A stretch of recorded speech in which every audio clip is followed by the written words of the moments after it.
Welcome back to a new video of the series What I Eat in a Day.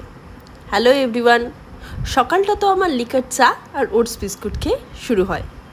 তারপর ওই একটু খেজুর, কাজু আর কিশমিশ খেয়েছিলাম। শরীরটা ভালো ছিল না বলে বা ব্রেকফাস্টে গরম ভাত, ঘি, ডাল সেদ্ধ, ভাজা আর ডিম সেদ্ধ দিয়েছিল। 12টা নাগাদ ডাবের জল খেয়েছিলাম। ডাবের জলে কিন্তু সত্যিই অনেক উপকারিতা আছে। তারপর স্নান করে লাঞ্চে খেয়েছিলাম ভাত, ডাল, রাঙা আলু মাখা, মাছের মাথা দিয়ে বাঁধাকপি আর সাথে চাটনি পাঁপড়।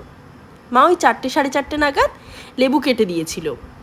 বিকেলে বাইরে থেকে একটু ঘুগনি আনা হয়েছিল, তাই সাথে একটু ব্রেড দিয়ে ঘুগনিটা খেয়েছিলাম। রাতে ওই বাঁধাকপি আর ভাতটাই খেয়েছি।